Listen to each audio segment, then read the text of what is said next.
Welcome to That's Another Story podcast. I am back, and today I have a really amazing guest called Emma, who has, I don't even know what word to use, an amazing, pretty heartbreaking story, I think. Emma, I'm going to let you introduce yourself. Hi everybody, my name's Emma and I am from Victoria, Melbourne, Australia, and thank you for having me here on your podcast today. You're really so welcome. I'm grateful that you've joined me. Emma, can I just sort of get you to brief the viewers what you do, what you are, what your background is? I know that you're a CSA and a DV survivor.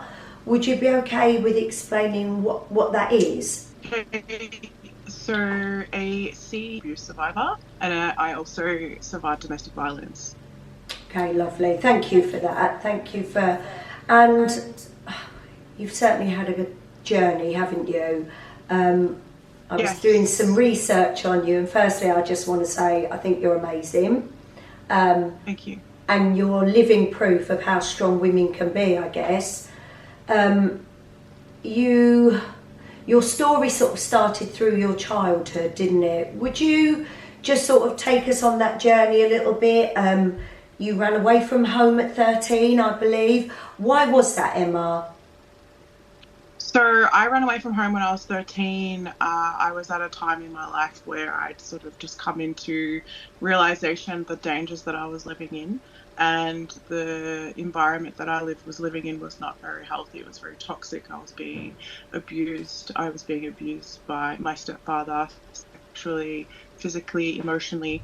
And when I turned 13, I had a friend that I was able to run away to, and I ended up staying there for a little bit, and then I ended up on the streets.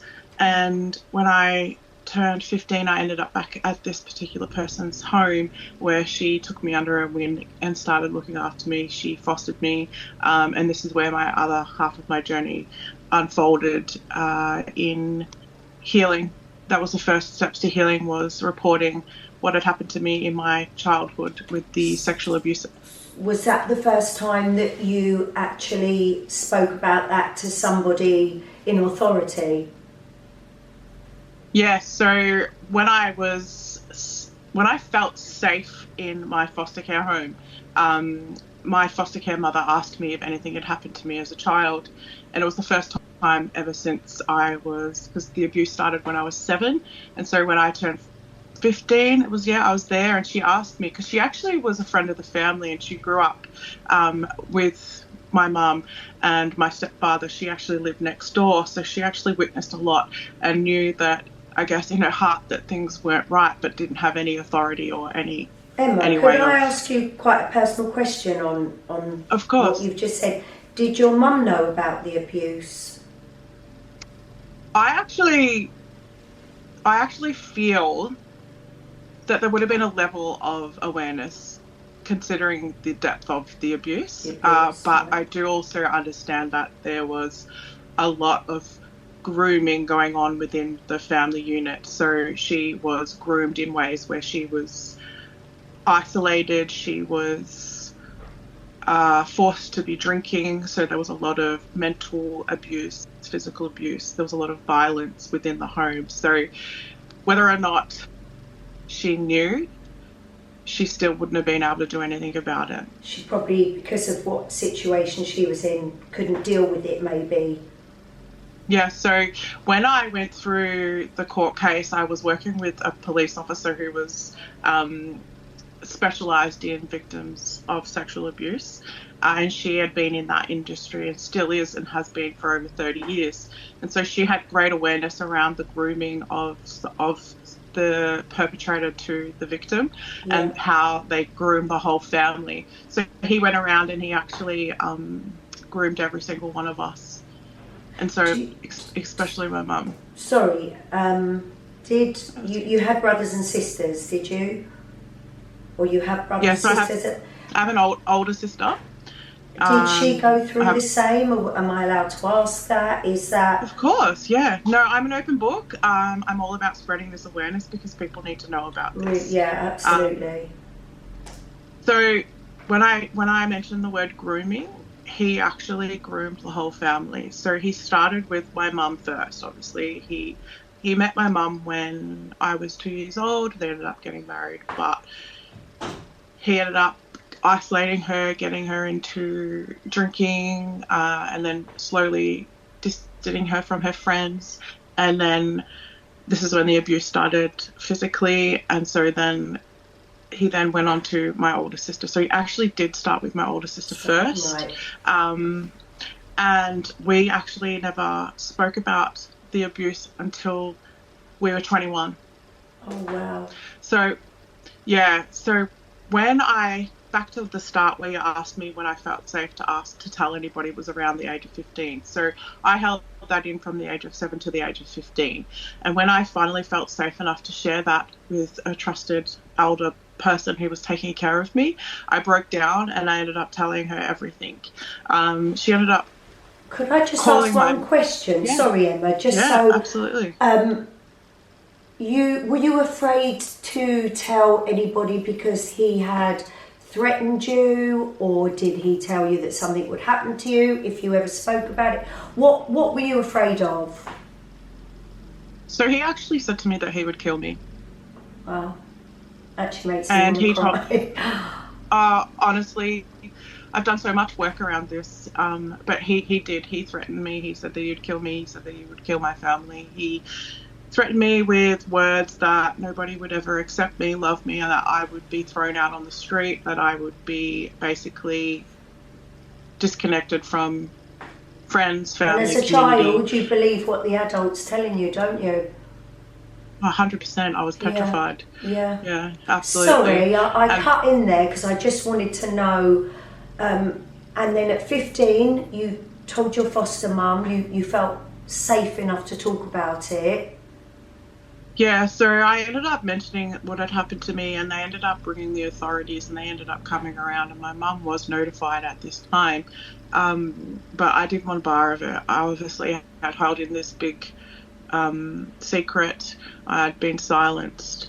I then broke down when I felt safe enough to rest. So your body, comes out of flight and fight, and you end up going into like survival mode. So I ended up sleeping for a whole year. I ended up having a mental breakdown at the age of 15. I kind of like buried it. And so I then ended up going on a journey where I was trying to mask these big emotions with drugs and alcohol. And then I went on this spiral, and I ended up obviously in places that I didn't want to be. I was taken advantage of in many situations that obviously I didn't want to be in, but I didn't have a voice. Emma, do you think that, you said you spiraled out of control, really, drugs, put yourself in situations. Do you think that was a form of self-sabotage, self-harming? Does that make sense, what I'm asking you? Do you think you done that because absolutely. Did you hate yourself? Did you blame yourself? Absolutely. Yeah. I felt massive feelings of shame, massive feelings of guilt. I had no self-worth, no self-love. I did not love myself at all. I always questioned, why did this happen to me? What did I do wrong? What did I do to deserve this? I always felt that maybe I had done something to trigger him to hurt me in that way. Like, I was obviously in a situation where he manipulated the whole family. So like my brothers and sisters would beat me up. They would call me names. They would single me out. And so it was this massive spider web full of manipulation and lies. He was a psychopath, narcissistic. He was a child abuser. He was a wife abuser. He was awful. And so I was singled out. Yeah. And then I felt worthless. Yeah, I can understand that. And then you spiraled out of control. What brought you back to, I don't know, reality? Or how did you move from there? How did you get better? What happened then? Did he get arrested? Did he get... The story kind of like plays out a bit. It goes on for a few more years, and I started to, I guess, wake up. as I got older, I realized what had happened to me was very severe, and that, I started to heal because I started to understand things because I was reading books. I first walked into a spiritual community and was doing meditation at the age of 14 was my first time. Wow. And then I continued to do that in that period. So spiritually, I've always been connected to my guides and my higher self, to Jesus, to, a higher belief, to hope. So I still had that in me. And the more that I tried to sort of like pull away, the more that spiritually I was met by strangers in the street saying like, God loves you, Jesus loves you, you're going to be okay. Like there was all these random little things that kept me alive. I numerous of times didn't want to be here, but then numerous of times there was always spirit there guiding me and showing me the way. And so I guess in that time I just kept going, and by the time I reached 21, I had my first child. Oh wow. Okay, so you had a baby at 21 and a partner. I did.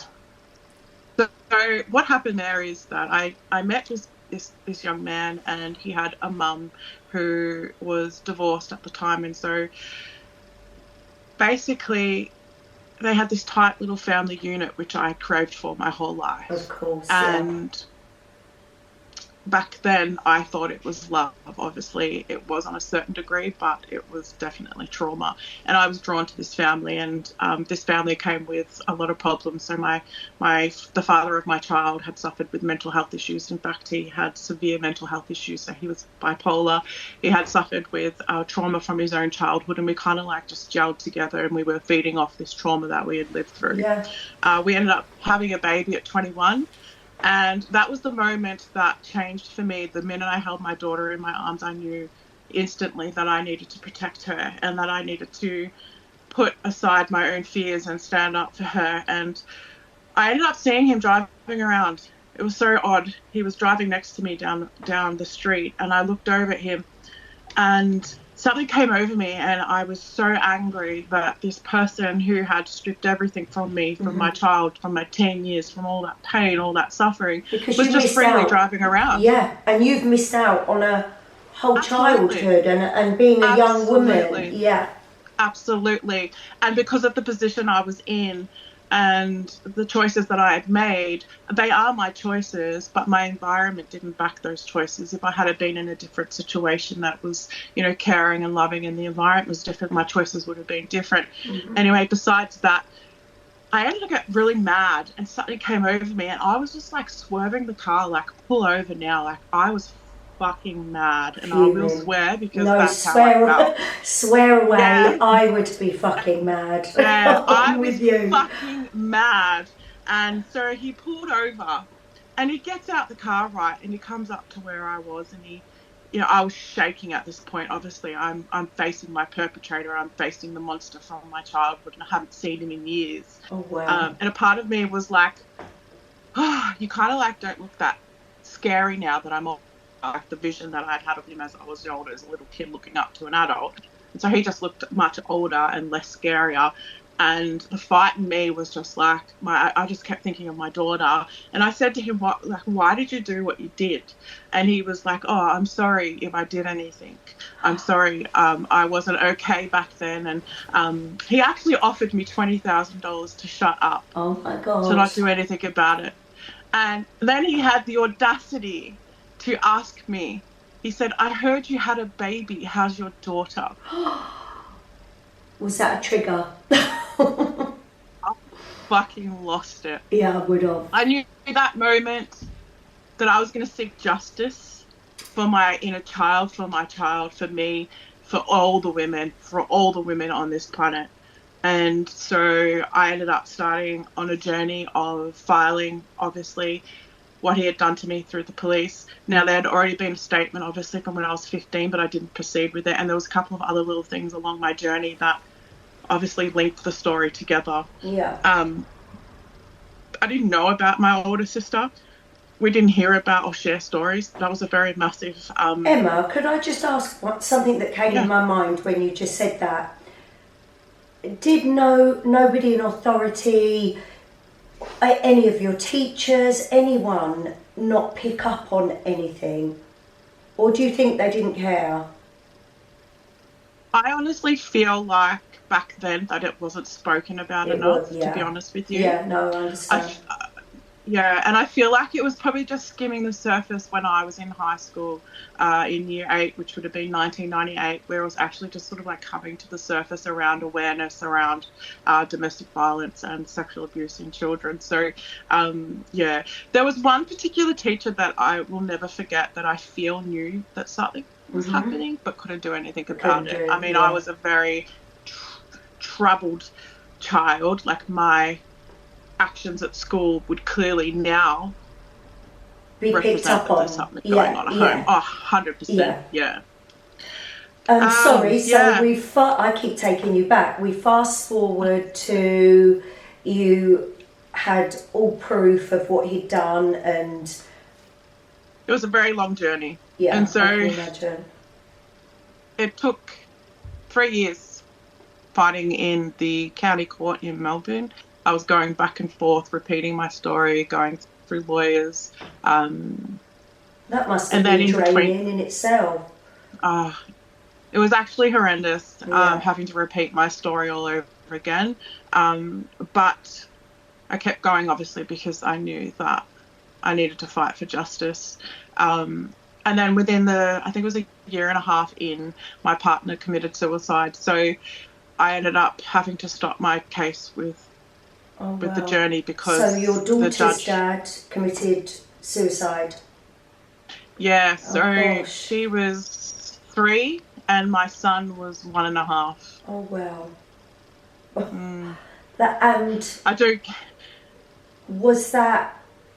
Oh gosh, I don't know how to word this. When I say, was that out of the blue? Was it a road of thinking that he may do that, or So does that make sense? What I'm asking. He had struggled with his childhood and he had struggled through his teen years, and I was very aware of his mental health, and this is why I do what I do today, because back then the help that we needed we didn't get, and he was just put down to being a delinquent, a runaway, somebody that had had used substances, and just a naughty teenage boy. Naughty. I knew you were going to say that. Yeah.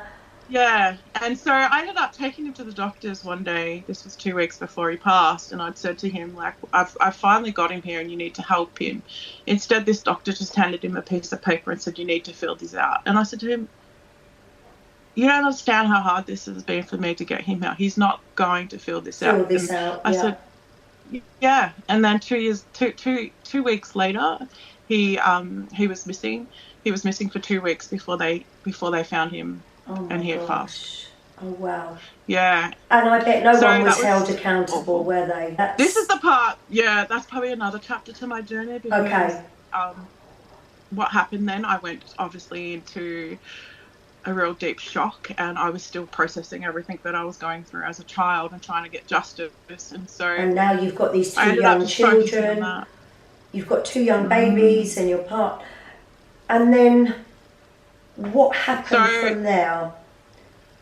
The judge ended up saying, let's deter this for a year so that Emma can have some time to heal.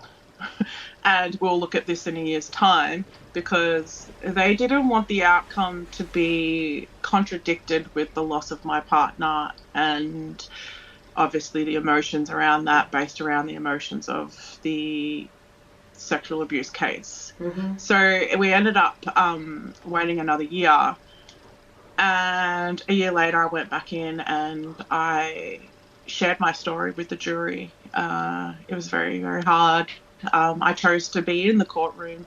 I chose to stand there and face him. He was off to the left and I was telling my story, and he ended up getting... What was his reaction to you telling the story? Did he have any? Was he completely blank-faced? What was... Whilst I was telling my story, he was off to the left, and so that I actually wasn't looking at him directly, but I could feel him looking at me. And I remember being so emotional. And I remember being so distraught while I was sharing all of the details. And I mean, this is from 7 till the age of 13. Like, this was many years of repetitive abuse. And I had to get very specific about like what he had done to me. And so sharing all of that it was very traumatic experience, just sharing that. And so he got sentenced. Yeah. He ended up getting sentenced to 8 years and 9 months imprisonment. No parole. Is that all? That's all. Wow. 4 counts. Lock him up and throw the key away, like. Well, he should have been jailed for 3 lifetimes for what he did to me. Yeah. Yeah. And the justice system needs to do better. 100%. Emma, so he got his 8 years, which is diabolical. How have you healed from that? How have you navigated life since then? I actually struggled really, really badly. So the first 5 years after that, I spent with PTSD, like complex, so CPTSD. I suffered from very severe panic attacks. I was very depressed, very anxious, and very overwhelmed with what is the meaning of life. I ended up going into, obviously, deep depression, but I had little children that I had to get up to every day, and so they kept me going, and I was on autopilot. But I ended up seeking out books. I ended up seeking out, I guess, spirit has led me a lot of my life. Okay. And so I ended up, 12 weeks before his passing, I was walking down the street, and this is before social media, before anything like that, and I leant down to tie my shoelaces up, and I looked up, and in the window there was this number for it was called a self-development group, and it went for 12 weeks. And Spirit said, you need to take this development course, Emma. And so straight away, I felt called to it. I signed up. And throughout that 12 weeks, this beautiful woman taught me so much about healing. And so we did meditation, we did a lot of journaling, a lot of questions. And I was surrounded by 8 other beautiful women that were a lot older than I. So I was the youngest in the group. I was 21. I had just had a baby. I had just had another baby, and I was in the mix of accepting that things weren't so great. I did this 12-week course, and at the end of the 12 weeks is when he passed away. Oh gosh, at the end of the course? Mm-hmm. On the last week of that course, this is when he passed away. I found out that he had died. And I don't believe that if I had done that course, I don't know how I would have handled that, to be honest with you. So holistic healing. Yeah, sorry to cut in there. I was going to say, so it's okay. Thank God for that course at that time. Honest to God, thank God to God, Jesus, my angels, my guides, my spirit team, they led me to that course. They led me to that woman. They led me to that information. If I hadn't have done that course, I don't know how I would have survived through it, to be honest with you. Yeah, that makes sense. So that's what saved you. Awakening. And Absolutely. now you heal. I think I'm right in saying that. Do you help heal people? You're an holistic, I've got to put my teeth in, holistic healer, is that right? Yes, so I am a holistic healer, holistic psychic medium. I'm a kinesiologist and a spiritual practitioner. So I do counselling spiritually as well. So I do I've done a lot, let's just say that, which has led me to the emotions and metaphysical kinesiology. And metaphysical kinesiology is a holistic healing modality. And what this does is it is like gentle muscle testing. And this actually accesses your subconscious mind and it brings forth and uncovers any emotional, energetic, or spiritual imbalances within your body. Okay. And I'm not sure if you've read the book The Body Keeps the Score. I have. I'm going to. It's I'm a definitely going to. A must read. And so what happens here is we muscle test and we tap into the subconscious mind, bringing it into awareness, bringing that emotional, energetic, spiritual imbalances in the body to your conscious mind. And through muscle testing, it's kind of like when the body stores the emotions and your past experiences. Muscle testing allows me as a practitioner to communicate directly with your body to identify the blockages that are suppressed, the emotions, and the stress patterns that are stored in your body, right? The way that we start off a kinesiology session, I did a little mini one. I tapped into your energy field as with permission, and what I did here was that I went through some pre-checks within your body, and correct me if I'm wrong. One of the things that came up for you, if you don't mind me sharing, I don't mind at all, is because we work with like Chinese medicine as well. So we go into the meridians, we go into the chakras, and we find out basically where that imbalance is in your body, and we realign and rid that emotion. And as I was saying to you before, just a little quick backstory there about the body keeping the score is that our emotions and all of our traumas that we experience from childhood to where we are in our current lives, the body will hold on to that. Mm-hmm. And this is where dis-ease comes into play. This is where we're finding people, like for instance, when grief is stored in the body, it's stored within the lungs. Oh, really? And so yes. And so when grief is stored in the lungs, we can have symptoms such as colds and flus constantly. We can also develop severe dis-ease in the body, such as cancer. We can also get like thyroid issues as well around that area as well. So every emotion has a metaphysical link to parts of our body. Okay. So basically, when I tapped into yours, what I just did a little like quick one for you. Obviously, the sessions are a lot longer, but I tapped in. I went through everything, and I came out to your heart chakra being out of balance. And so tapping into that, what happens is we then explore why. So what emotions would come up for you. There's a big list of things that we would go through. We would chat about what that means to you. Also, there's like a massive protocol, so I'm skipping parts here, so it might not make sense. But we go through, we check all of your connections to your spirit, your mind, your body, your heart, your earth. We can also test the age of cause and the age of best understanding to where this emotion is coming from.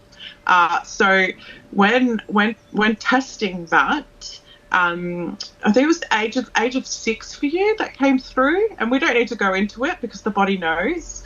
But this is something you might be able to think about later. But what came up was the age of 6, and then, coming into that, it comes into circumstance. So it was the age of 6 and a circumstance for you. This is where the blockage is coming from on that of that timeline, if that makes sense. Does this make sense? You kind of like go back through your life, through the timeline, and this is where we're able to muscle test to test where this trauma is coming from so that we can bring it from your subconscious mind into your conscious mind and out of your body energetically. And for you though today, what came up was the essential oil, and your body actually wants you to work with cedarwood. Do you know much about that? I don't know much about it. I know I've smelt cedarwood. I know it's an oil, isn't it? Is that right? Yes, it is. And so the body will say, okay, this is what your body wants to work with. And the reason being is that your body is saying to me that you must do the thing you think you cannot do.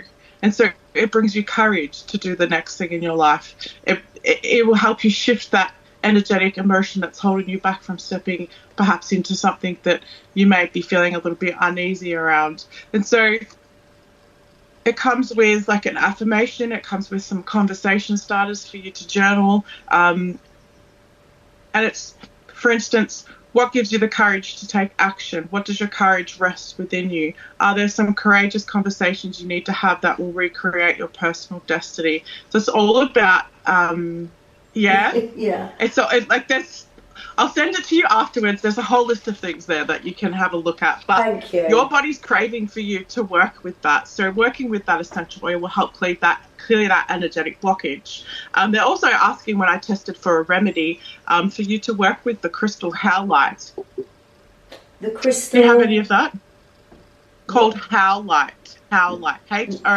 HOWLITE. No. I do have crystals, but I don't have that. So howlite is something that helps you connect with your higher self. And they're saying to me that you are currently, with what was brought up around the heart chakra and healing parts of that stored energy around childhood. This particular crystal, once you use and work with that, will help actually clear any buried anger from childhood as well. It also connects you to your crown chakra, which then connects you to your higher self. And I feel like that you are going into, I feel like, this new awareness around spirituality. So this actually helps you channel as well. So working with this crystal to channel messages is something that your body is craving and needing at this time in your life. And you picked up on that by just talking with me? Yes. Wow. It's amazing.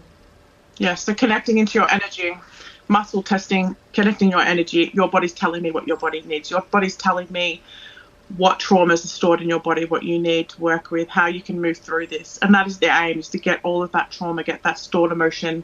And the beauty about our subconscious mind is that we don't need to know. Our body knows what it needs to clear.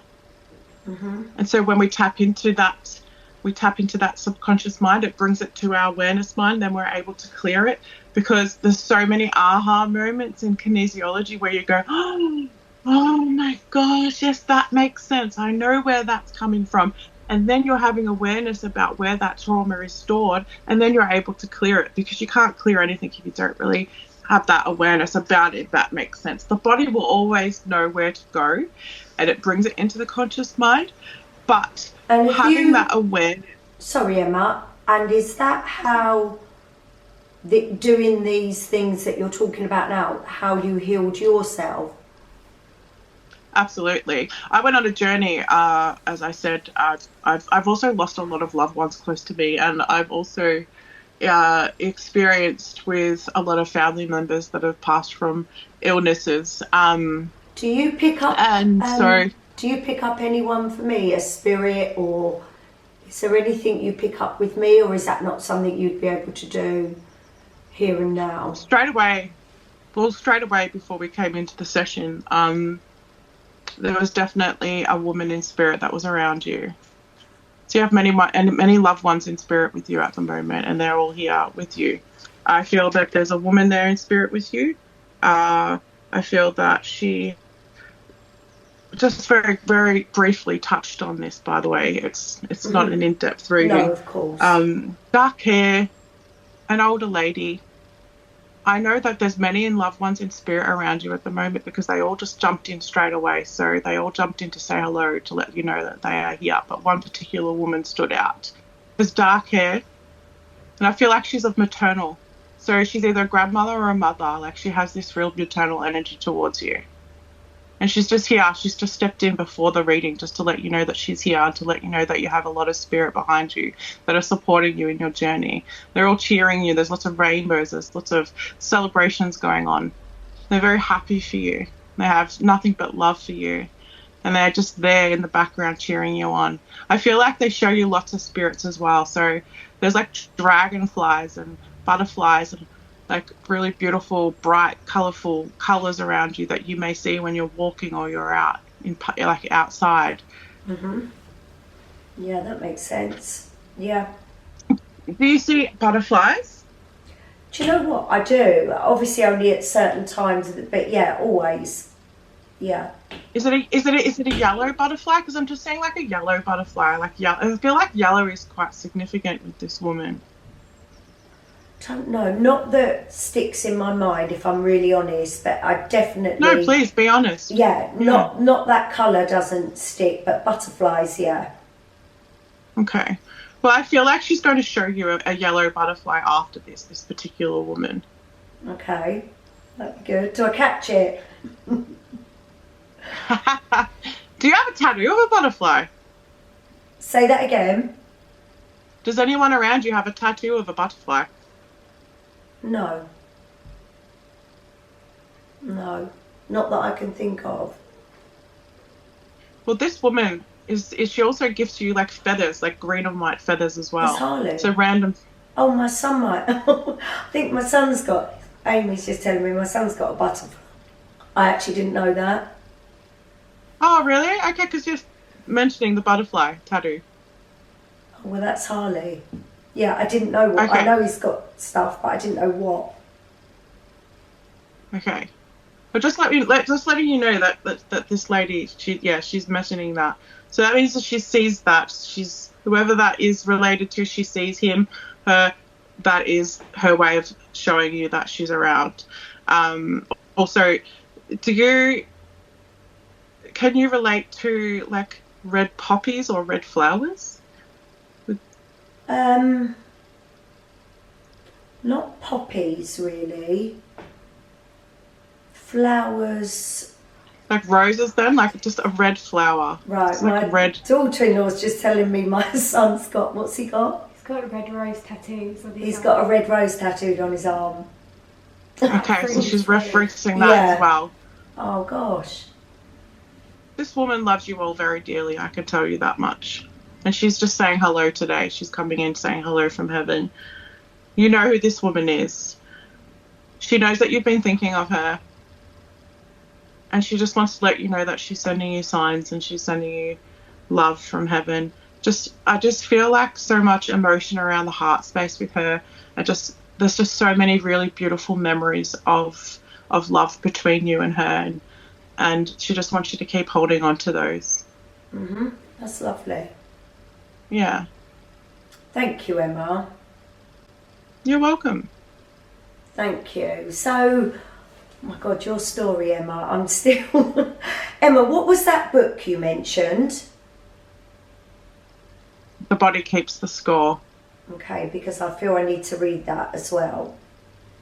100% will be a game changer in your life. It'll give you greater understanding to why it's so important that we share and move through our traumas and we get it out of our body. Because with me, Emma, at the moment, before we wrap up, I completely different to your story, but I was silenced as a woman around 28, and I probably continued to be silenced, and I'm just really finding now that actually no, I am going to talk about it. Do you have any advice about that? Because I don't want people to think I'm just dragging up, because it's sort of, we're going back 20 odd years, but it's something that I feel should be addressed and that the truth should be out there. Do you have any advice, or what's your take on that? I'm guessing speak your truth. I 100%, honestly, from my heart and soul, encourage you to speak your truth and stand in your power. Because I almost feel embarrassed that this far down the line, it's been brought up again. Can I ask you a question? Yeah. Can I ask you an honest question? And I'm not saying this is going to happen to you, but I'm just going to put this out there. Would you be embarrassed in 20 years' time when you develop some type of disease because you've been holding this in your body all these years? Yeah, no, and I feel like that now. Like, I feel like I don't know what the word is, been suppressed, and I just feel like I need to get everything out, which I haven't actually done. I applaud you for taking this step, and you are stepping into your power right now, as I said. And it's very important that you share your story and you get this out, because if you don't, this is where disease can fester in our body, and it can turn into all sorts of very serious illnesses. For instance, very shortly, my stepmom just passed away from cancer. She went on a 5-year journey and she was silenced. She never said anything. She was this person that was so kind, so loving, never put a foot out of line, never swore, never did anything wrong. A real people pleaser, yeah? This ended up creating lung cancer. Yeah. Throat cancer. Yeah, I guess it eats at you, doesn't it? It's, with want of a better term, I think it does eat at you, doesn't it? It's very detrimental to your health, and I cannot express it enough to the world that we need to face our traumas, we need to face our addictions, we need to get to the root cause of the problem, we need to get to the root cause, and we need to heal that part of ourselves so that we can heal ourselves, so that then we can even heal the world by raising the frequency and the vibrations. Because when we're in that higher state of consciousness, because we are aware and we are awoke and we are healing, we're not just healing ourselves, we're healing the whole world. Yeah, I understand that. Thank you, Emma. Thank you for your welcome. time today. It's been really insightful talking to you, to be honest, and I actually think you would have helped a lot of people that do have things to say and haven't said them, or have been through maybe a similar trauma to yours. So I really, really appreciate you coming on today. Thank you. That's okay. Thank you for having me. No, very, very more grateful. welcome. Is there anything else that you'd like to spread awareness or advice on before you go? Is there anything that you'd like to say? I would like to say, as hard as it is, don't be scared to speak your truth. That's really that's really relevant to me at the moment. Really relevant. Stand in your power. You deserve, it is your birthright to be whole and to be healthy and to feel safe. And by sharing your truth and by speaking your truth, you are helping another person share their truth and speak their truth, and it becomes this incredible domino effect. Thank you. You're welcome. That's a very powerful statement. Thank you very much. And you're going to go so to bed welcome. now, aren't you, Emma? Because you're in Australia. I am. It's very late here.